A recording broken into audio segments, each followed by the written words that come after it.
Things are getting wild and it looks like we've got a real mess on our hands. After the tragic killings of military personnel in Okwama, accusations have been flying left, right and center, and it's hard to know who to believe in this web of allegations and counter-allegations. First of all, let's address the major elephant in the room, the gruesome killing of soldiers, who some of them were reportedly beheaded. It is tragic, there is no sugarcoating it. Now on one side, the leaders of Okwama are crying foul. They're accusing the military of genocide and claiming that the soldiers were not there on a peacekeeping mission, but were part of an escalation in a long-standing dispute. It's a serious allegation, and it's only adding more and more tension to an already volatile situation. On the other hand, the military is now denying these accusations. They are stating that no, they were responding to the situation on ground. So who's telling the truth? Your guess is as good as mine, because this is a situation where there are layers upon layers. The leaders of Okwama are calling that the federal government needs to intervene. They are claiming that their community is actually under siege. We've seen videos of houses that have been set ablaze. They are saying it's being set ablaze by soldiers, that arrests are being made. It's adding fuel to fire. Meanwhile, the Nigerian military is really not taking any chances. They've rolled out the big guns, literally. They've deployed armed vehicles to Bomadi. They are gearing up for we don't know what we don't know. President Tinubu has not wasted any second. He said that the military should hunt down those who are responsible for the killings of the military personnel. Because, I mean,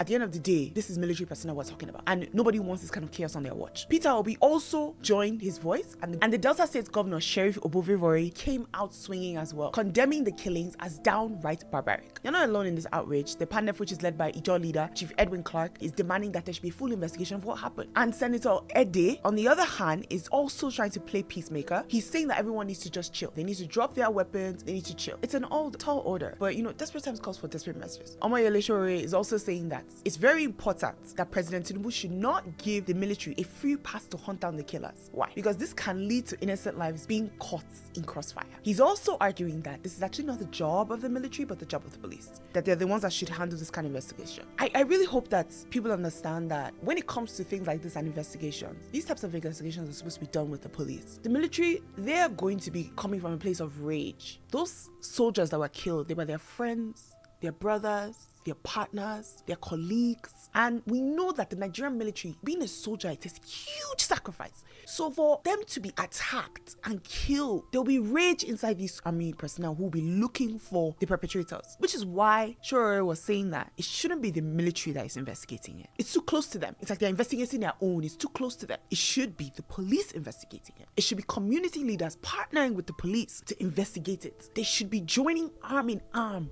to find out who did this. It's a small community. This is not something that will be hard to find out. They know who did it. So they need to collaborate and make sure that justice is served. Now, the crazy thing about this whole situation is there's actually a prime suspect on the loose. There's a renowned ex-militant leader and his group. People are saying that he was actually hired by the Okoma community to fight their neighbors in Okoloba. Now, they're nowhere to be found. So the military is in pursuit of them and they're trying to find this person. But people are still pointing fingers. Okoma community is blaming military. Military have denied that they've done anything. So what happened? What was the military doing there? Was it a peacekeeping? I want to believe that they were responding to a distress call. I want to believe that's what they were doing there. It seems as if civilians' lives, hopefully, will not and should not be caught in the crossfires. Because already women and children have already left the community. They're afraid of the violence that's going to happen. And let me tell you why. Because this situation brings up memories. It's like history just repeating itself again. In November 1999, in Odi in Bayelsa State, we witnessed a similar attack where youths killed military personnel. The response from the military was very brutal. Over 900 residents were killed. Community was left in ruins. Horrific. Sparked outrage in Nigeria, internationally. In 2001, Zaki Biam massacre. 200 residents were killed.